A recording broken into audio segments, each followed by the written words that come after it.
Allamu lamul qasam, demi qad. Kalau masuk ke fi'il madi artinya sungguh. Jumlah nabi itu 124.000. Saya nabi terakhir, kayak waktu itu dari Bogor ya, kita nunggu dari Bu Menteri.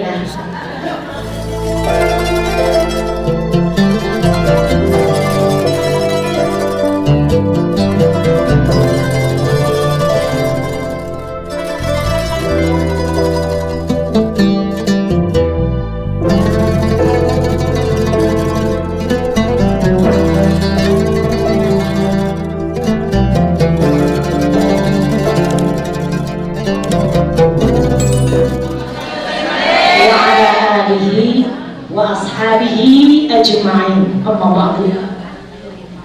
Faqad qala Allah Ta'ala fi kitabihil karim, a'udzu billahi minasyaitonir rajim. Bismillahirrahmanirrahim. Yarfa'illahu alladhina amanu minkum walladhina utul ilma darajat. Al-ayah. Sadaqallahu maulana al-azim. Teman-temanku sekalian, kita langsung saja fokus pada kajian karena waktunya singkat. Kalau tidak salah cuma 30 menit. Banyak. Giliran nyanyi sejam pada bentar. Giliran kajian 30 menit banyak. Baik. Teman-temanku sekalian, sudah saya share kemarin di tentatif acara kita bahwasanya tema yang akan kita bahas pada kesempatan kali ini adalah parenting ala Luqman al-Hakim, di mana berarti kita akan mengkaji beberapa ayat di dalam Al-Quran, khususnya dalam surat Luqman.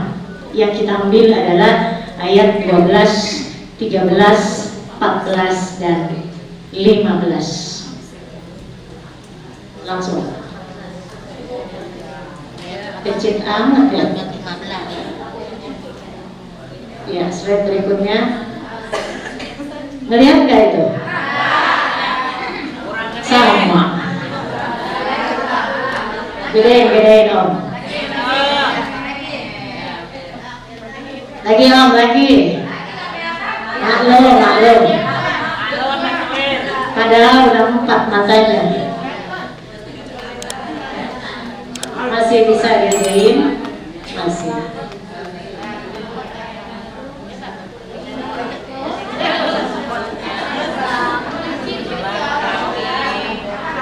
Udah datang lah.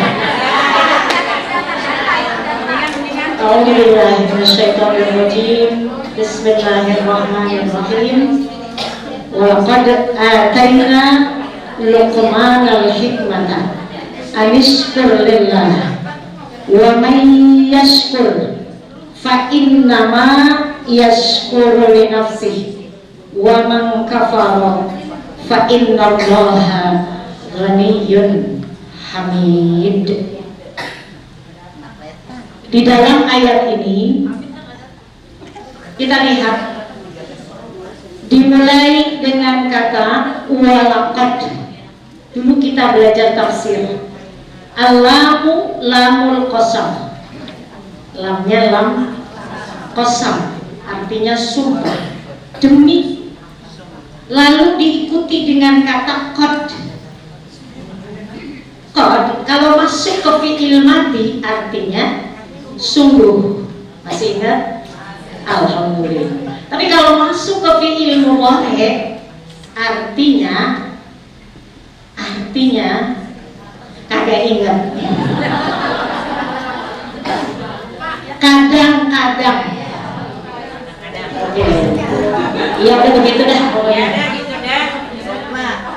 Jadi ketika di sini disebutkan ada lamul qasam ditambah dengan qad yang bermakna litahqiq, maka luar biasa pemaknaan dari ayat ini. Demi sungguh, kata Allah. Udah mantap sekali nih pernyataan ini. Allah sungguh telah memberikan ataina kepada siapa? Luqman, seorang hamba yang soleh, yang memang masih diperdebatkan nih kenabiannya. Apakah beliau ini seorang nabi atau Bukan. Sebab memang di dalam Al-Quran disebutkan walaqad arsalna rusulan min qablika, begitu kata Allah, minhum man qasasna alaika wa minhum man lam naqsus alaik, gitu. Kata Allah, wahai Nabi Muhammad, sebelum kamu telah kami utus para rasul, tetapi di antara mereka ada yang ceritanya kami sampaikan, tapi di antara mereka banyak yang tidak kami sampaikan ceritanya di dalam Al-Quran. Maka kila dikatakan di dalam kitab tafsir, ada ulama yang mengatakan jumlah nabi itu 124.000, banyak sekali, tapi wajib kita imani 20. Sedangkan jumlah rasul 313, banyak sekali. Tapi ada juga ulama yang mengatakan tidak terhitung jumlahnya, karena berpotensi kalau disebutkan jumlahnya sekian akan berpotensi nanti ada yang ngaku-ngaku nih saya nabi terakhir, kayak waktu itu dari Bogor ya, aku katanya dia seorang nabi. Jadi Luqman ini, kembali kepada topik kita, walaqad ataina Luqmana adalah seorang hamba yang sungguh telah diberikan kepadanya al-hikmata. Ada tak? Saya mau kagak ngeliat. Udah pakai ya padahal ya kacamata ya. Al-hikmah. Harus ganti kayaknya. Ya, kita nunggu dari Bu Menteri lah. Jadi yang dikasih kepada Luqman ini adalah al-hikmah. Pertanyaannya, mahiyal hikmah. Murid yang sesati kok pintar-pintar semua. Mahiyal hikmah. Apa itu hikmah? Mana nih hikmah? Nur hikmah hiya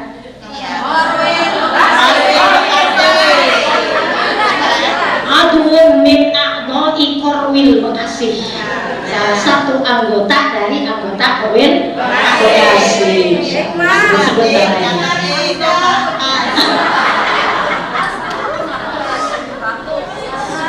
Emang begitu yang bikin seru itu, mantap itu Holly, Masya Allah.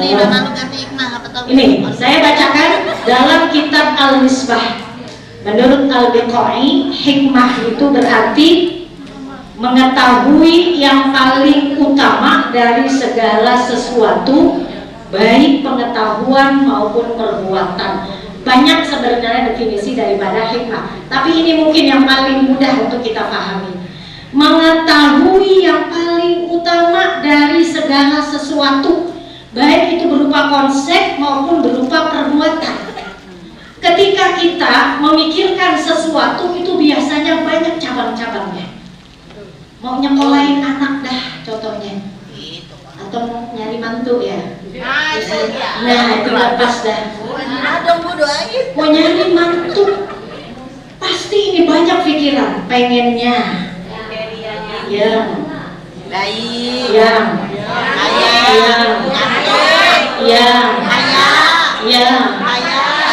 yang tuh yang ganteng itu tuh.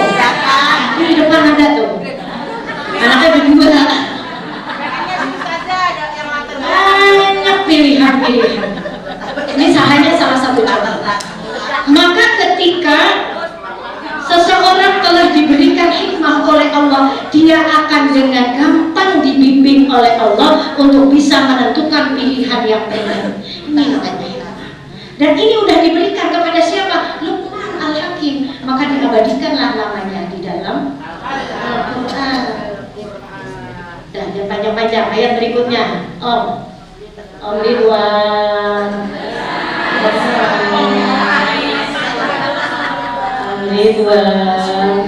ayat ke-13. Ridwan jomblo.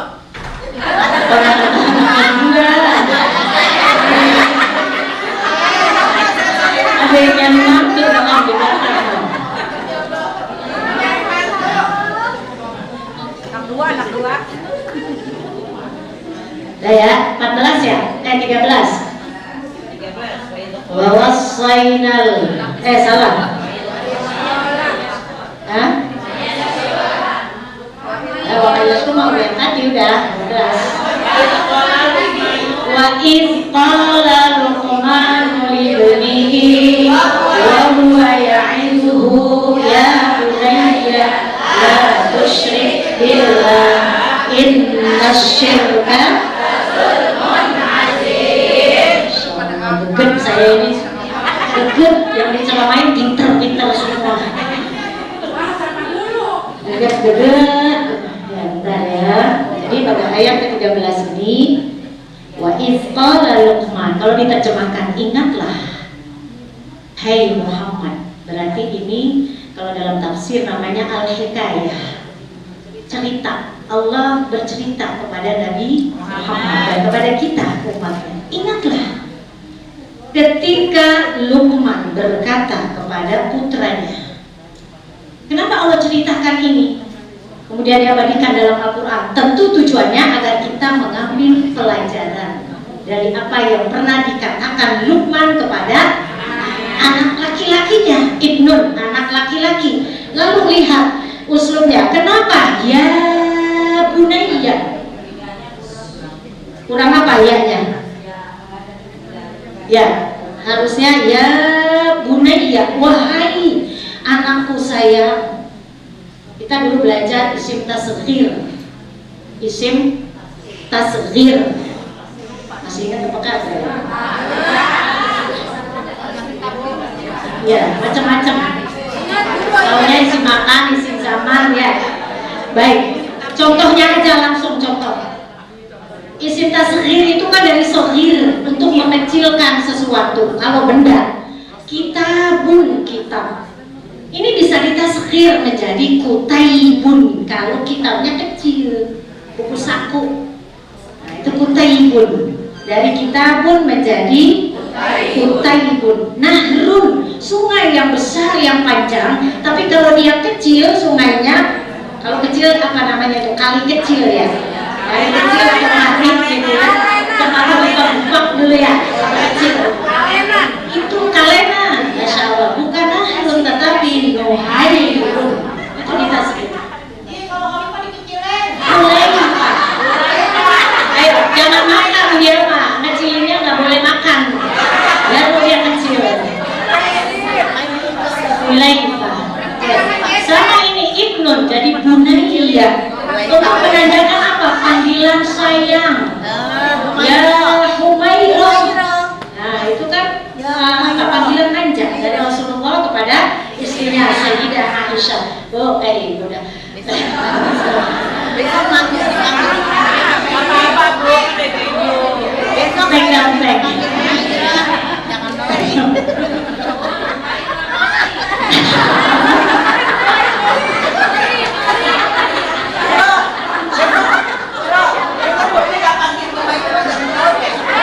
ini yang begini dibikin awet muda udah contohnya karena fakta ada boro-boro ratu di Badrul Humairah sama lakinya Noli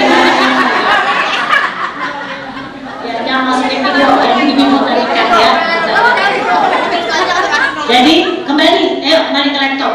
Ya bunayya, wahai anakku sayang. Itu ditasghir menandakan ketika kita mau menasehati anak, baik anak biologis atau anak didik kita, panggilan dengan panggilan yang paling manis. Udah pasti. Kalau orang Betawi tong. Ya, beliin apa?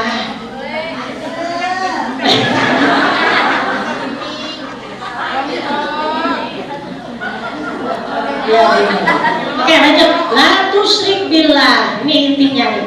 Apa yang menjadi pesan berharga yang disampaikan oleh seorang hamba yang soleh bernama Luqman, yang telah diberikan karunia hikmah kepadanya? Apa yang dia berikan nasihat kepada putranya? Yang pertama, la tusyrik billah. Ini masuk udah parenting. Kewajiban kita sebagai orang tua yang pertama kita berikan kepada putra putri kita yang kita ajarkan adalah masalah akidah. La nahiyah. Perhatikan nanti ada pertanyaan. Nah baru dah. Ada pertanyaan dan ada hadiahnya. La tusyrik billah. La nahiyah. berarti jangan. Kita sudah belajar adalah nafiyah, adalah nahiyah. La nafiyah tidak. La ilaha illallah. Itu la nafiyah, tidak ada Tuhan selain Allah. Tapi la taghdab falakal jannah. Awas jangan ada yang baperan di sini. Nah, gitu kan nanti lahnya lah apa? La nafiyah, la taghdab, jangan baperan. Jangan suka marah, jangan asalan, jangan ambekan. Gara-gara seraguman aja berantem. Kagak dapet apa itu? Kagak dapet virus, ya? Makanya ditekuk. Pokoknya saya disatain. Katanya duduk apa seragam saya?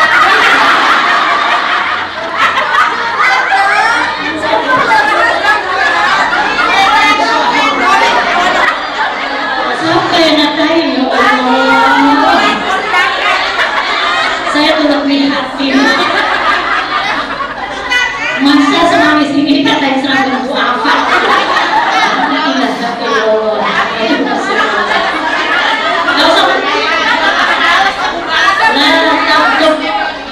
Balasannya apa? Jangan. Nah, Itu mah bercandaan. ya. Banyak selingannya ya. Nah, fokus lagi. La tusyrik billah, masih 2 ayat. Jangan berlaku musyrik kepada Allah. Berarti laknya laknah. Iya. Oke. Kalau kita lihat di sana lengkap tulis lain di situ di akhir ayat saya masukkan di sini bahwasanya kadang-kadang kita terbawa arus yang lagi tren dalam dunia pendidikan viral. Katanya kalau sama anak-anak, sama anak kita khususnya, jangan sering mengatakan kata jangan. Benar gak? Iya. Jangan terlalu berlebihan ngomong kata jangan. Jangan anu, begitu contohnya. Ini dari mana? Dari barat.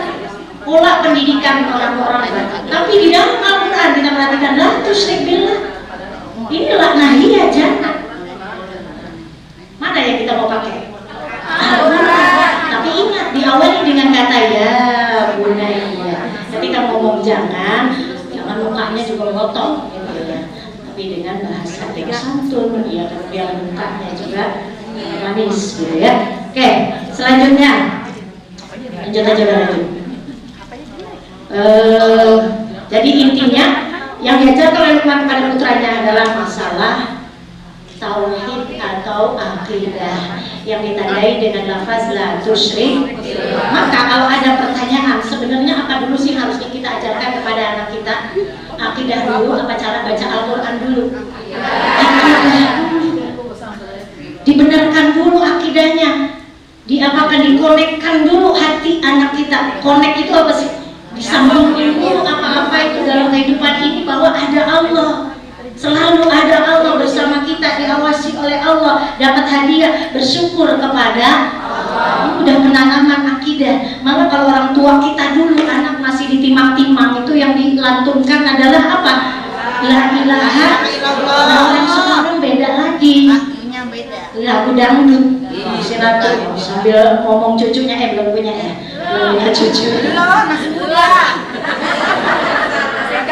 Ini yang dikatakan oleh Ibnu Qayyim Al-Jauziyah. Kalau anak kita sudah mulai bisa bicara, lakinu bila ilaha illallah. Biasakan ini kita orang tua itu membiasakan dengan kalimat thayyibah secara tidak langsung kita sudah mengamalkan materi akidah di dalam diri kita.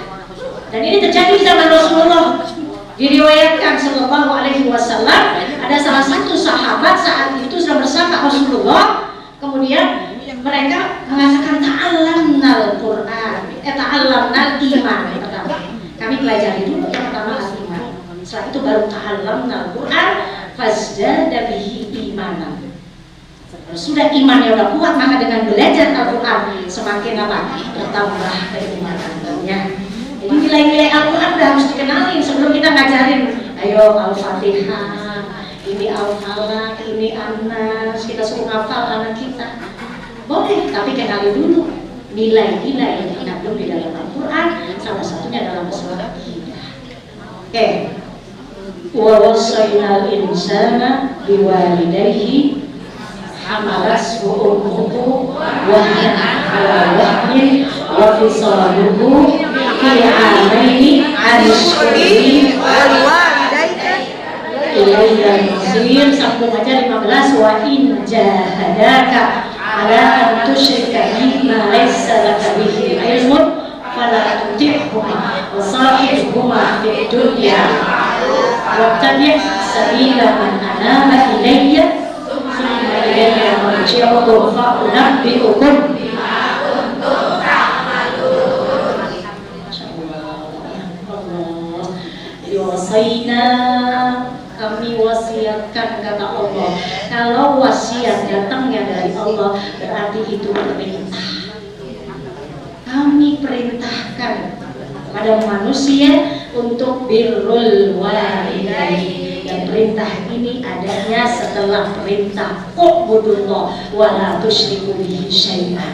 Setelah masalah akidah, maka disambung dengan masalah birrul walidain. Ini menunjukkan bahwa birrul walidain itu urgent, penting sekali untuk kita laksanakan. Kecuali nanti pada ayat 15, wa in jahadaka, bagaimana kalau ternyata orang tua kita musyrik, non muslim. Nah, zaman sekarang ini ya, banyak yang seperti ini.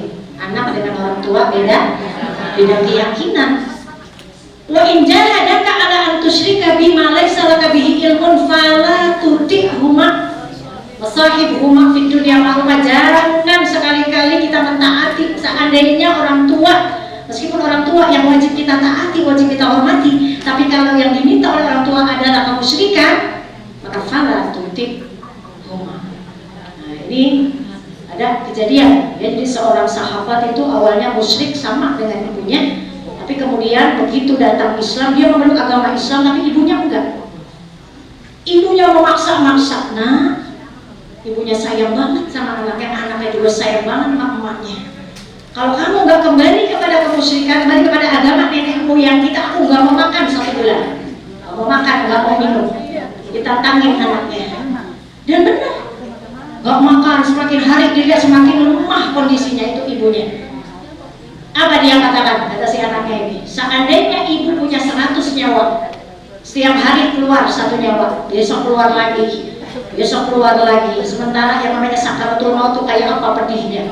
100 kali diperlihatkan keluar nyawa dari ibunya, yang secara naluri, secara emosional nggak tega pasti, tapi dia tegas, dia katakan, tetap saya tidak akan kembali kepada kemusyrikan. Ini asbab apa namanya?